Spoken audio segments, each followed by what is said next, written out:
be the one. Alright, 明日の地球を投げ出せないからbe the light, be the light.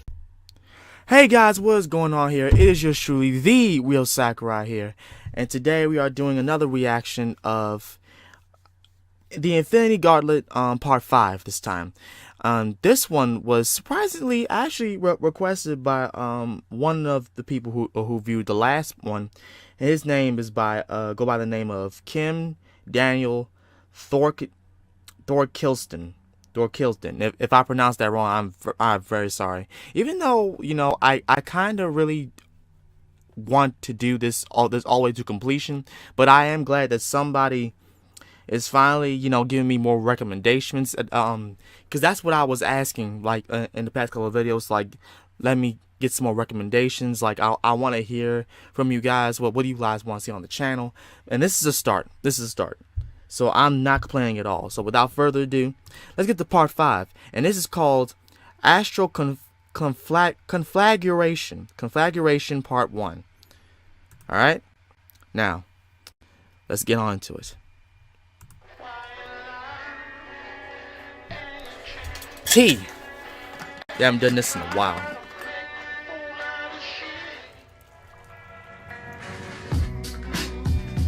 That's a little loud. Hold on. There we go. Oh.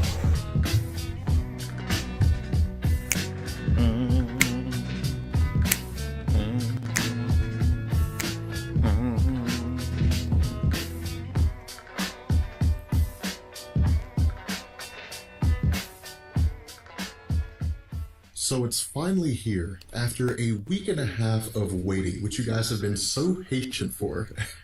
We're finally getting back into the Infinity Gauntlet series, and we're picking up with issue number 5. But in order to refresh you guys, in order to make sure that you guys recall where it was that we left off, we're going to touch back on issue number 4. And what we had seen with issue number 4 was that the Earthbound superheroes had engaged Thanos in conflict. And as we had seen, Thanos was able to make quick work of the Earthbound superheroes. And this was for a singular purpose. It was designed to be a diversion, as Adam Warlock had explained it to us. There was no real expectation that the Earthbound superheroes would succeed. The purpose of them was to distract Thanos away from Adam Warlock's actual plan. And the plan that Adam Warlock had was to have the Silver Surfer intervene at the most opportune moment, whereby he would snatch the and he off fucking the hand missed, of which was Thanos. ridiculous. But as we had seen, Thanos was able to keep this from happening at the very all that last crap, second, and then retain the Infinity Gauntlet Silver Surfer, my dude, Silver Surfer we missed. saw Adam Warlock bringing in the second group of forces. We saw him introducing the cosmic entities. And as we see with issue number 5, as it begins to open up, is that Thanos is confronting the cosmic entities. And again, I'd like you to notice the amount of arrogance that Thanos is displaying here. What he's telling the cosmic entities is that the power he possesses is beyond anything they could understand. And again, this is Thanos being very arrogant. The first reason why he's so arrogant here, the reason why it seems that he's so confident, is because he possesses all this power. But the other reason here is because he does not necessarily have the same wisdom that a lot of these cosmic entities have, because they've been in existence since the dawn of existence in this reality. Yeah, that's what I thought. Because they're manifestations, various representations of reality. For example, eternity being the very representation of the essence of everything within the cosmos. The Thanos is like a 5-year-old kid at this point, has existed since compared the to dawn them. of reality. So we've seen countless civilizations and countless organisms with all that power come into existence and then die. And so for Thanos to appear and to say he knows more than they do is quite an arrogant thing to say. What we also see is that Mephisto is being a little manipulative here. And again, we'll see later on that Mephisto has his own machinations in terms of his involvement with Thanos. But we see that Mephisto is more or less poking fun at Eros. He's talking to Eros about how Thanos, with his absolute power, is most likely going to unleash it in its full force in order to either demonstrate his power to the cosmic entities, or it's going to be necessary for him to defeat the cosmic entities. But because such a vast amount of power is going to be released in such a way that most likely it will result in the destruction of Eros.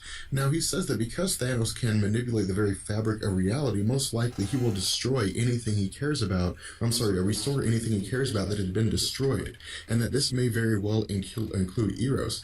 But he says that if Eros is brought back, that most likely he will be brought back in the same form as Nebula, more or less a husk of what used to be a sentient being.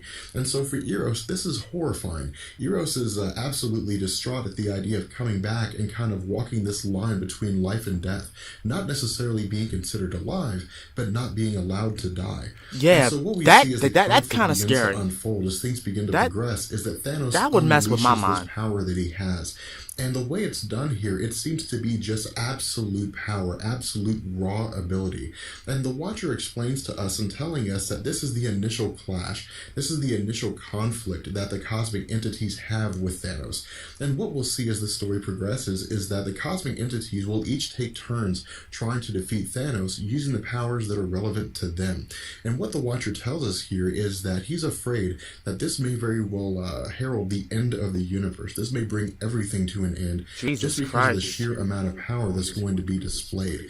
But as we see, as things begin to take their toll, as the damage begins to become apparent, that the entire shrine that Thanos had made towards Mistress Death had been destroyed, as well as, according to the Watcher, various solar systems and galaxies within the direct, the immediate area of where Thanos is unleashing his power from.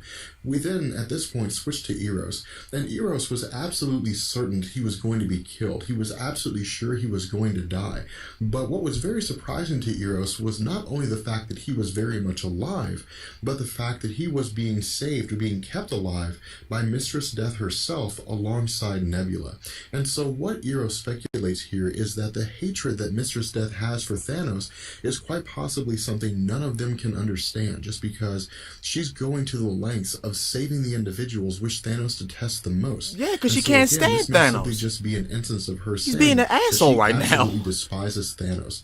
At this point, we switch to Adam Warlock and the Silver Surfer. And Adam Warlock comments that it's absolute luck that they survived, that for whatever reason they somehow made it out of here. But almost immediately after the initial explosion and they're sort of calming down due to the fact that they've managed to survive this, there's some kind of strange thing emanating around them. And what Adam Warlock tells the Silver Surfer is that this is an interdimensional distortion cascade. Now, what this means exactly is not that's a something long that's explained sentence to us this moment.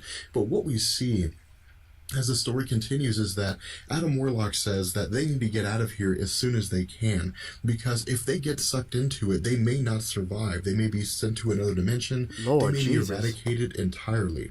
In addition, this interdimensional distortion cascade is explained to us further once it reaches the planet Earth. And what this seems to be is perhaps a weakening or maybe a dissolving of the barriers between dimensions, between realities. And this seems to become apparent for a couple reasons. The first is that at this point, again, the Earth has been moved or has been sort of bumped out of its orbit from the sun. And so the Earth is becoming colder and colder. But we see that the portal between the negative zone where Nihilus resides and the planet Earth seems to have at the very least been weakened or maybe torn apart entirely. And so Nihilus is able to enter the dimension of the Earth 616 universe and the planet Earth from the negative zone. From here, we see Nihilus continuing to implement his schemes with the cosmic control rod and his forces, saying that they are, for the most part, going to conquer the planet Earth. At this point, we switch back to Thanos, and what we see Thanos doing is using his Infinity Gauntlet to demonstrate his absolute power, to demonstrate his ability. And as the Watcher describes it to us, this is something to behold, that the heavens themselves tremble. Now again, the important thing to keep in mind here is that despite the fact that Thanos is able to wield all of this power, that it is confined to the Earth 616 universe. That Thanos is not affecting any other universes that may exist or that do exist around him. What we also see is that the Celestials are the first ones to step into the conflict towards Thanos, and the Celestials use various planets as a means to attempt to topple Thanos or attempt to somehow destroy him or incapacitate him. And the Watcher says that these planets are inhabited, although it may very well be that at this point, because they're so far removed from the warmth of the sun that most likely would have kept the inhabitants alive, that they may very well be dead, that it's not relevant, that the goings-on of these organisms, these celestial beings, cannot be a consideration in this conflict, that they have to more or less be sacrificed in order for the greater good to come out. But we see that again, Thanos is able to use the power of the Infinity Gauntlet to easily not only destroy these planets, the forces that the Celestials are trying to use to defeat Thanos, He destroyed but to defeat the Celestials entirely. Now, it's important to remember Thanos isn't actually killing the Celestials. He's more or less simply just sort of defeating them here. Yeah, but he The just next blew up group like is the whole line of those Kronos. planets. And again, Kronos is able to manipulate. Hold the on, very we gotta go fabric back. of I'm sorry, time. we gotta See go that back. again, We that gotta go move back. from the warmth We gotta of go the back. first here is that We have despite to the go fact back. that We gotta Thanos look is at this. able Look to at this wield again. all of this Look at this again. We had to look at this again. I'm sorry, that but do we exist gotta look at this again. planets are inhabited, destroy him to attempt to. What we also see is that Look at the this. celestial. Look at this. That's planet Earth for one. Look at all them other planets. That man's destroyed a line of planets. That is insane. So that's like probably trillions of beings on each planet just gone. All because of Thanos' bullshit. Are the first ones to step into because they're so far Jesus cannot be a Christ. these planets, the forces that the Celestials are trying to use to defeat Thanos, but to defeat the Celestials entirely. Now, it's important to remember Thanos isn't actually killing the Celestials. He's more or less simply just sort of defeating them here. The next group up is, or I guess the next individual up is Kronos. And again, Kronos is able to manipulate the very fabric of time, and this is what he attempts to do with Thanos. He attempts to maybe somehow bury Thanos within the depths of time, as the Watcher explains it to us, or to maybe send him to a place in time where he doesn't know where he is, or doesn't know how to get back. But again, because Thanos is able to manipulate all facets of time, he I was not gonna immediately stop travels him. back to the present, and he more or less is able to defeat Kronos. He's more or less able to do whatever it is that he has to do in order to incapacitate Kronos. At this point, we jump to Master Order and Lord Chaos. And what we see Master Order and Lord Chaos doing here is using their respective powers, using their respective dichotomies, I guess, in an attempt to sort of dichotomize Thanos, in an attempt to, I guess, maybe strip away the order that makes him who he is, the very fundamental fabric of his existence, by separating the element of him that is, Bruh, just take the Infinity Gauntlet away from him. That's like one of the things that's making him so so undefeatable. Happen in this, That's whether one or of the not things he making him simply so just split into undefeatable. two separate beings, or he would more or less be a representation of what would happen if matter met antimatter, and he would simply just cease to exist, is something that we don't know, because what we see is that Thanos is very easily able to defeat Master Order and Lord Chaos. He's able to, as the Watcher explains it, retain his own individuality. He's able to maintain what it is that makes him a complete being.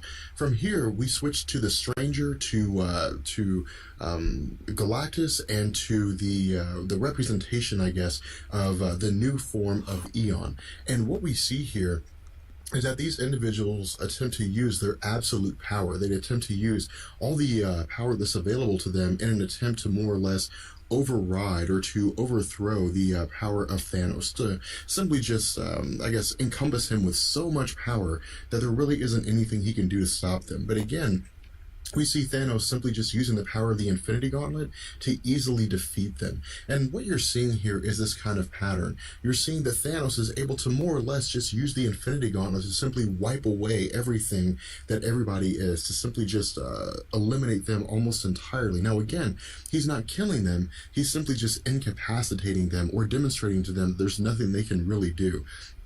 At this point, we switch to Thanos sort of having this debate between himself. He's arguing with himself here. He's saying that on one side, that somehow he may have lost his mind here, that these individuals are his friends, they're his heavenly brothers as he describes them. But on the other side, he's arguing with himself.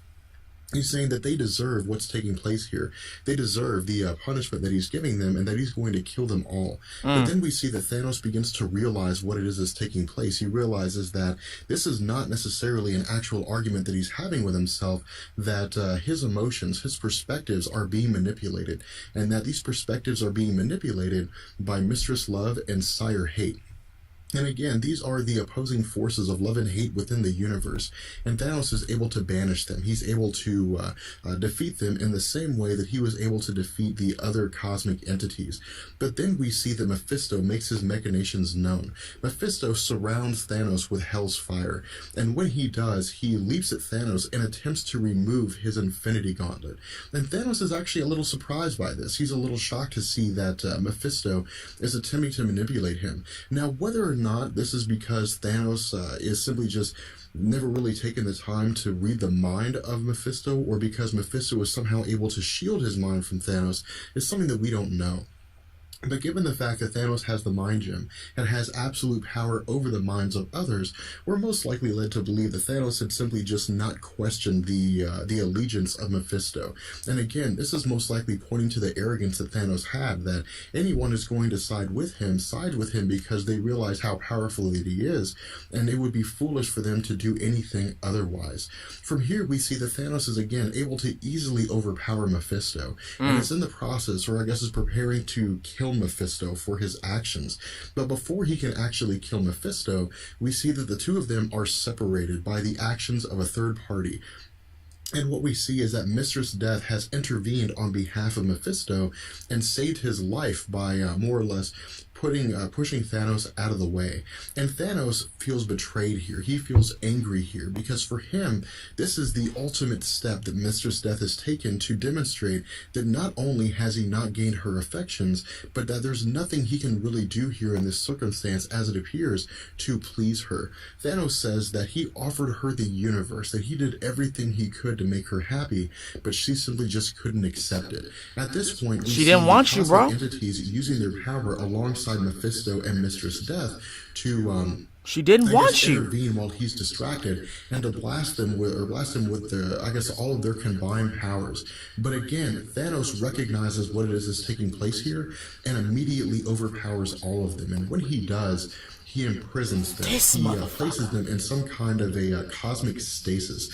Now, most likely, as is displayed here, or at least as we can see, they may simply just be temporarily, I guess, paralyzed or temporarily imprisoned, but they're not making any effort to escape their bonds. They're not making any effort to escape their struggle. And so it seems as though that for the most part, he's imprisoned and frozen them. So whether or not they actually know what's going on here is something that we don't really know anything about. We're simply just aware that they're frozen in place. And so what Thanos says is that this is the best way for things to function at the moment, that he simply just needs time to focus. He needs time to be unburdened with the emotions of his feelings of betrayal by Mistress Death, and to simply take the time and the logic to decide what his next step will be. At this point, we see that Adam Warlock and the Silver Surfer don't necessarily go as far as to say that all time, or I guess all hope, may be lost, but they're actually going through the process of trying to find survivors, because again, some of these superheroes are still left alive, and so what they say is that among Where's the wreckage, Spider-Man they at? need to find help. But among the planets that have been destroyed here are Spidey got you. I guess at least one planet that the Silver Surfer recognizes, and the Silver Surfer says that he visited this planet before. Whether or not it was something he had done on behalf of Thanos or something he was just curious about seeing isn't explained to us. But he says they have to search for these individuals. They have to search for these survivors among the wreckage. Adam Warlock initially advises against it, but the Silver Surfer says that this is an instance whereby he is not going to heed the advice of Adam Warlock. That Yeah, because the first plan the failed. desire to protect those that are unable to save themselves as a result of the conflict overrides the fact that they need to sort of regather forces here. But what we see as Adam Warlock and the Silver Surfer approach The plan this planet failed, y'all. is that there is no one left, that all these individuals are dead. All these beings that existed on this planet are completely ended, or I guess completely destroyed.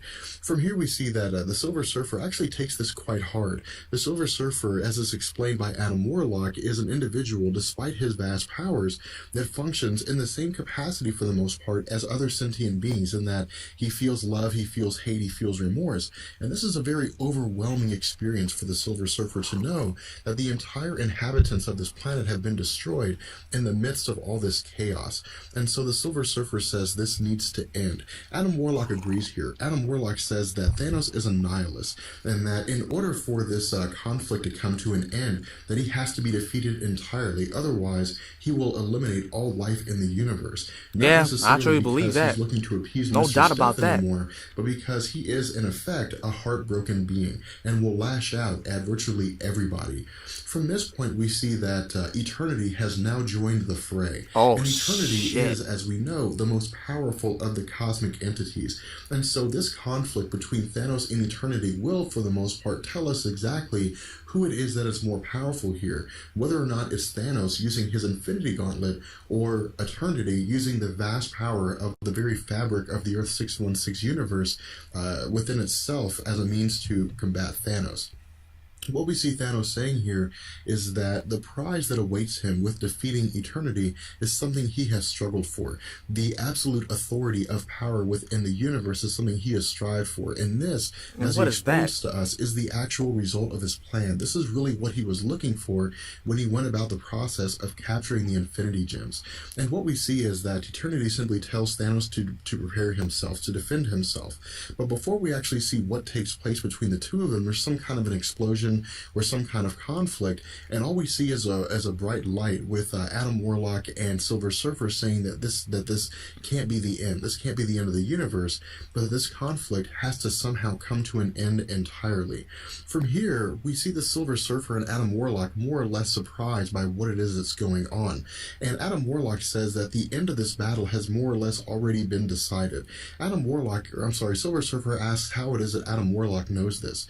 And Adam Warlock says that he's linked to the Infinity Gems in ways that even he doesn't understand. And so the question that's asked here by the Silver Surfer is, who's come out on top here?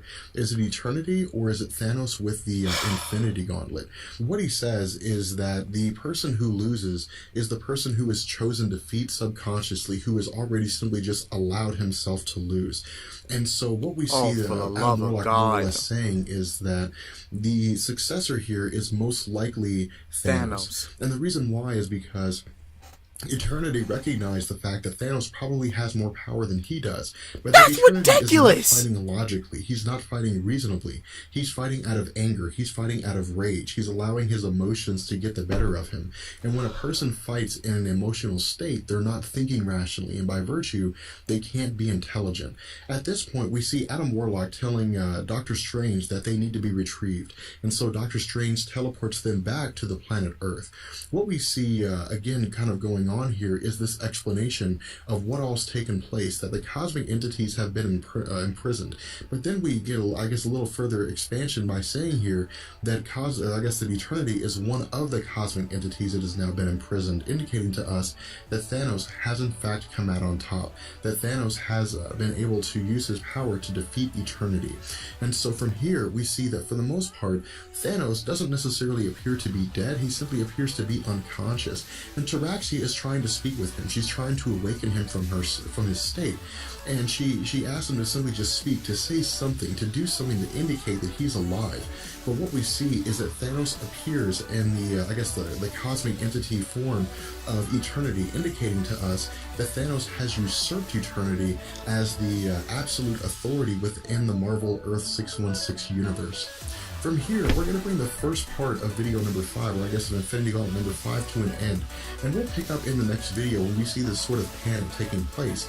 And we see that the defeat of Thanos comes from what we would consider to be the most unlikely person. The one person that none of us had really considered to be a threat at this particular point in time. But that being said, I'm going to go ahead and bring this video to an end. I hope you guys enjoyed it. If you did, let me know. And I will catch you guys later. Peace. For the love of God. For the love of God. Are you seriously telling me that even Eternity, not even just in a Marvel sense, but Eternity, the being who controlled everything, just decided, oh well, since he's mad that his crush just straight up just ditched him because he was weird, strange, and out of his fucking mind. He's not thinking right. He has more power. Because he's more aggressive now. So I'm just gonna give up. He can have my power. What? How do you just decide that? I'm sitting there thinking, oh, this is probably gonna be like a 3-issue kind of battle thing, because it's literally a guy, a Titan with infinity stones that give you power beyond the ass, versus the entirety of space-time, galaxy, and all that. That should be more stronger than that, regardless of the fact that the Infinity Stones are literally exactly like, coming from eternity and cosmic energy and all that. But that literally is the essence of cosmic energy and the planets and everything and what created them and all of that. That should be stronger than stones that came from them.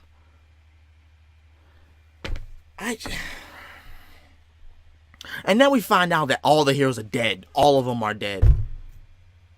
Even Spider-Man, who I thought was just unconscious, he's dead. Everyone's dead. Well, probably, yeah, because of the damn explosion that Thanos created.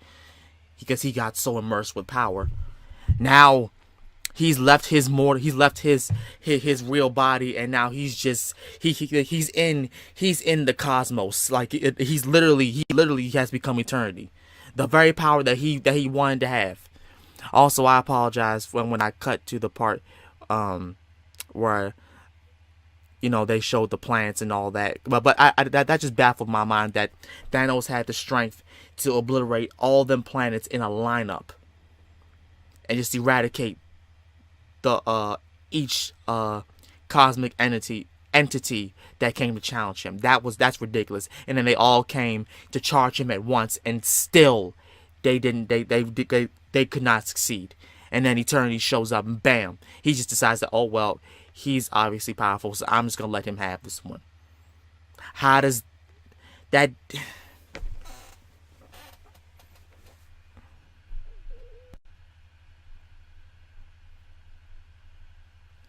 I'm telling you, man, that it's just great. It's just the way I'm thinking, because it's like, okay, you literally have the power. He just has the substitute powers. That's the way I'm thinking, because it's just stones. It's just stones that were created by the people who literally are that. That's the way I'm thinking it. That's how I'm thinking it. But I know it's probably not it. It's probably just the stones are more stronger than the cosmic entities. Clearly, from what I've just seen, the stones are 10 times more powerful, more dangerous, more lethal than the cosmic entities themselves. And that honestly is terrifying. That's seriously terrifying. Or it could be just the fact that they just let that shit happen, which is just that would piss me off, because you just let my boy Spider-Man, my boy Iron Man, my boy Cyclops lose their strength, lose his breath, be unconscious, have their legs be broken, torn up, beat up, and just die. That's just messed up. You literally sacrificed all these heroes to fight a battle that you knew you wasn't gonna win.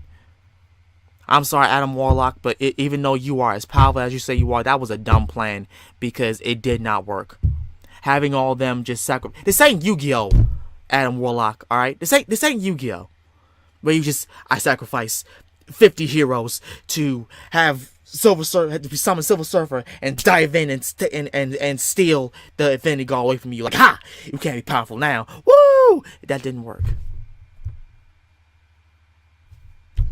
I don't understand what kind of plan was that, because that's like some type of anime plan that you come out the last minute and they are all in shot that didn't work. Well, of course it didn't work. That was your A-list plan? Why not have Silver Surfer is powerful as fuck. Why not have him just laser beam his ass, stun him first, then snatch the daggone thing from him? Or would that have worked? that, you know, like stun them for a couple of seconds, and then, cause Silver Surfer, he charged in there fast as fuck.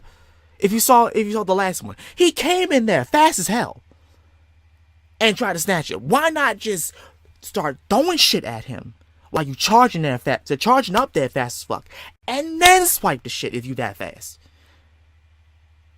You are in space. That's your element. You should have did that.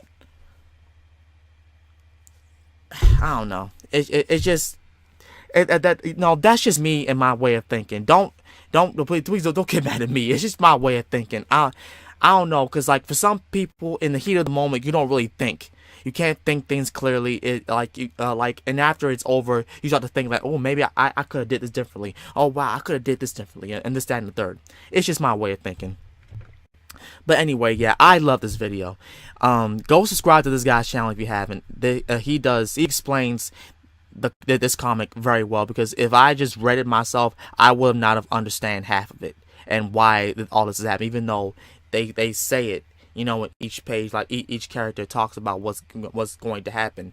And actually, I'm honestly happy, because reading this comic, and I hope you guys are proud of me when I say this, reading this comic made me even know about more heroes. Now I know about Cloak and Dagger.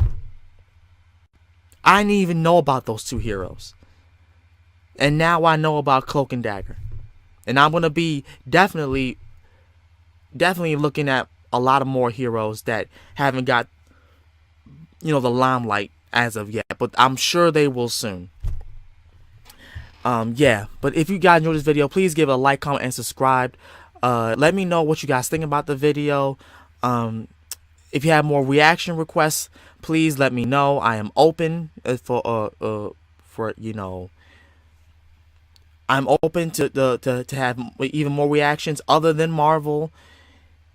It can be about anything, you know, anime, Pokemon, whatever, dude. What the freak ever. Digimon. Throw it at me, bro. Just throw them at me. Anyway, you guys, this has been The Real Sakurai, and I'll see you guys next time. Peace.